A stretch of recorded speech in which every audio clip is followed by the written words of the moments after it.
مگر سال 2022 کا جیسے ہی آغاز ہوا ہے، سب سے پہلا سوال یہ ہے کہ آرمی چیف نیا کون ہو سکتا ہے یا اس کی تقرری کا طریقہ کار کیا ہے؟ دیکھیے نا، یہ کون ہو سکتا ہے یہ تو آپ نہیں کہہ سکتے. عمران خان صاحب ویسے تو پیٹ کے ہلکے ہیں، بات کوئی چھپاتے نہیں ہیں، لیکن یہ بات تو ظاہر ہے وہ کسی کو نہیں بتائیں گے کہ کس کو مقرر کریں گے. میں اس کی جو مختصر تاریخ ہے وہ بھی آپ کو بتا دیتا ہوں، طریقہ کار بھی بتا دیتا ہوں. جی دیکھیے، 5 جو سینئر جنرل ہیں وہ سمری بنا کے بھیج دی جاتی ہے سیکٹری ڈیفنس کو. سیکٹری ڈیفنس کا کوئی کردار نہیں ہے پاکستان میں، وہ ڈاکیا ہے. یعنی ویسے تو وہ سیکٹری ڈیفنس ہے، اس کی ادروائز تو بہت اہمیت ہو سکتی ہے، لیکن تقرر میں اس کا کوئی رول نہیں ہے. انڈیا میں سویلین ہوتا ہے، یہاں فوجی ہوتا ہے، اور چیف آف آرمی اسٹاف کی مرضی سے لگتا ہے. وہ سمری بنا کے تو پرائم منسٹر ہاؤس بھیج دیتا ہے. اب 5 جو سینئر جنرل ہیں وہ سب کو پتہ ہے کون ہے، نام لینے کی زیادہ ضرورت نہیں ہے، اس سے خام خواہ اسپیکولیشن کا دروازہ کھلتا ہے. 5 نمبر پہ ہیں جنرل فیض حمید، جن کا بہت چرچا ہو رہا ہے کہ بنائے جا سکتے ہیں. اب وہ بنتے ہیں یا نہیں بنتے یہ وزیر اعظم کی ثوابدید ہے. جنرل صاحب کے بارے میں پہلے تو مختلف ادھر ادھر سے ہم سرگوشیاں سنتے رہے، افواہیں سنتے رہے، لیکن تازہ ترین یہ ہے کہ انہوں نے کہا میں ایکسٹینشن نہیں چاہتا. ٹھیک. اب وہ جب 5 آدمیوں کی سمری چلی جائے گی تو وزیر اعظم صاحب جو ہیں وہ تو وزیر اعظم تو 1 سال پہلے سوچنا شروع کر دیتا ہے کس کو بنانا ہے، کیا سوٹ کرتا ہے. دیکھیں انہوں نے ایکسٹینشن دے دی تھی نا، اور پھر یہ بھی سپریم کورٹ میں کیس چلا گیا کہ بھائی رولز کا مسئلہ ہے، تو رولز میں ترمیم کا ہو گئی، اور ترمیم میں سبھی نے نہایت خوش دلی سے حمایت کر دی. بلکہ مطلب کوئی ایک آدمی نے اختلاف نہیں کیا، صرف اپنا نثار چیمن صاحب نے اختلاف کیا، وہ بھی دبے لہجے میں. ٹھیک ہے کہ بتائیں تو صحیح تفصیل. خواجہ اعظم نے کہا جی حکم آیا لندن سے، ہیں تو حکم کے بندے ہیں نا سارے، چاہے پی ٹی آئی کے ہوں، چاہے پیپلز پارٹی کے ہوں، چاہے نون لیگ کے ہوں. اچھا آپ دیکھیے، میں آپ کو 2 منظر بتاتا ہوں، 3 آرمی چیفز کی تقرری کا جو اتفاق سے، یا تو مجھے براہ راست میں موجود تھا بعض مواقع پر، اتفاق سے 2 موقع پر تو میں موجود تھا، اور ایک موقع پر بہت ہی ایک میرا قابل اعتماد دوست، بلکہ رشتہ دار، دوست بھی رشتہ دار بھی، وہ غلام اسحاق خان کے بہت قریب تھا، تو وہ ساری روداد اس نے مجھے بتائی. ٹھیک. جنرل اسلم بیگ جو ہیں وہ کہتے تھے کہ مئی نہیں گزرنے دوں گا، جون نہیں گزرنے دوں گا. مطلب یہ ہے کہ اگر مجھے نہ بنایا تو میں ٹربل کریٹ کروں گا. غلام اسحاق خان بہت دانا آدمی تھے، وہ انہیں بلاتے تھے، انہیں چائے پلاتے تھے. ویسے تو وہ ایک چھوٹی گلاب جامن اور ایک چھوٹے سموسے کے سوا کوئی چیز کبھی آفر نہیں کرتے تھے، لیکن ان کو بڑی اچھی چائے پلاتے تھے اور ان سے بڑی محبت بھری گفتگو کرتے تھے، اور یہ کہتے کہ آپ کے ہوتے ہوئے یہ فکر مندی مجھے نہیں ہے کہ کوئی پرابلم ہوگا.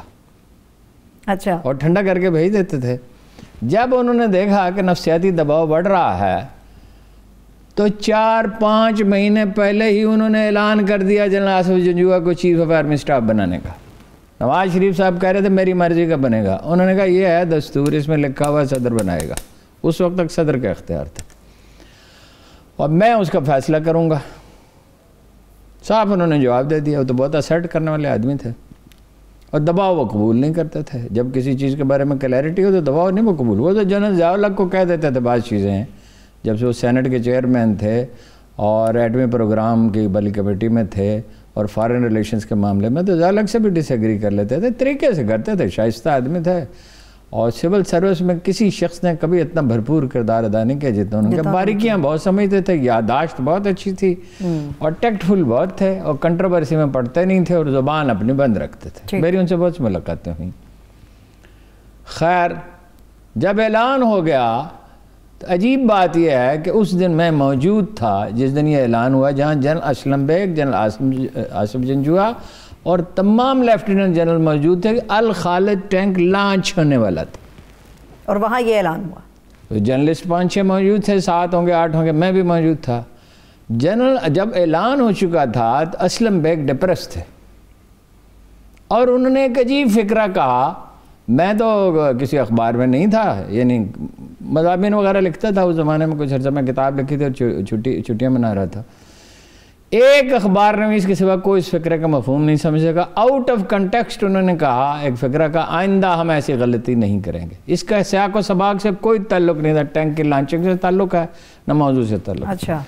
اس کے بعد چائے تھی, تو تمام لیفٹیننٹ جنرلز حضرات جنرل آصف جنجوعہ کے ارد گرد موجود تھے, جنرل اسلم بیگ کے گرد کوئی موجود ہی نہیں تھا. ایک آدھ آدمی کو ان سے بات کر رہا تھا اور وہ ڈپریشن کا شکار تھے. البتہ جنرل حمید گل کے گرد مجمع لگا ہوا تھا, چونکہ وہ بڑے گپ شپ کے آدمی تھے اور بڑی کھل کے بات کرتے تھے, بلکہ چہکتے تھے. اچھا. خوش طبع آدمی بہت تھے اور کافی کمپلیکس فری آدمی تھے وہ, مطلب انہیں کوئی مسئلہ نہیں تھا. اور آئی ایس آئی کے چیف تھے اور وہ بجائے خود ایک بہت ممتاز شخصیت تھے. تو میں درمیان میں کھڑا ہوا تھا, نہ تو میں جنرل حمید گل صاحب کے پاس کھڑا ہوا تھا جو مجمع تھا, اور نہ ادھر کھڑا ہوا تھا, ایسے کسی سے بات کر رہا تھا اور سوچ رہا تھا کہ اس فکر کا کیا مطلب ہے کہ آئندہ ہم ایسی غلطی نہیں کریں گے. کہ جنرل آصف جنجوعہ نے کسی کو اشارہ کیا اور جنرل حمید گل صاحب کے پاس گیا اور ان سے کہا مرحوم کے پاس کہ جنرل صاحب یاد کر رہے ہیں آپ کو. انہوں نے کہا tell him I am in the safe hands. ایسے خوش طبی میں نے سوچا یہ تو گئے, اور ایسے ہی ہوا. پہلے انہیں آئی ایس آئی سے ہٹا کے ملتان کے کور کمانڈر, بے نظیر بھی نہیں چاہتی تھی, کور کمانڈر بنا دیا گیا. پھر ان کو ہیوی میکینیکل کمپلیکس ٹیکسلا بھیج دیا گیا جو ان کی مرتبے کے جنرل کے خلاف تھا. انہوں نے ریزائن کر دیا.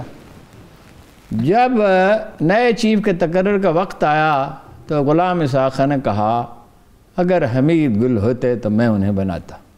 میں نے جا کے ان سے کہا کہ یہ کہا ہے غلام اسحاق خان نے. انہوں نے کہا اگر میں اس دن ریزائن نہ کرتا تو میں حمید گل نہ ہوتا. مطلب یہ ہے کہ یہ سیلف رسپیکٹ کے خلاف تھا. صحیح. کہ مجھے ایک ایسی وہ دی جائے, اور اس بات پہ صرف اتنی بات پہ کہ مجھے انہوں نے بلایا تو میں نے کیا انکار کر دیا. وہ تو ایسے آدمی تھے نا کہ جب وہ ایم آئی کے چیف تھے تو انہوں نے الگ سے کہہ دیا تھا کہ sir you are a man of status quo. وہ تو ایک بے تکلف سے آدمی تھے, اور زیادہ پرواہ نہیں کرتے, یہ نہیں کہ غیر ذہین تھے, امیجینیٹو بہت تھے. دوسری تقرری ہوئی جناب, اس کے بعد یہ آصف جنجوعہ کی ہوئی. دوسرا جو ہے واقعہ جو ہے میرے سامنے پیش آیا, یعنی اس لحاظ سے کہ میں پکچر میں تھا, میری ملاقات رہتی تھی ان سے. That was the only day کہ جب جنرل کیانی صاحب نے مجھے 9:30 بجے کی بجائے یاد فرمایا شام کو. اچھا. اور ایک بزرگ کو جو ہمیشہ مجھے ساتھ لے جاتے تھے, اور وہ ان کی اجازت سے ظاہر ہے, وہ کہتے تھے کہ بھائی ان کو بھی لے آئیں.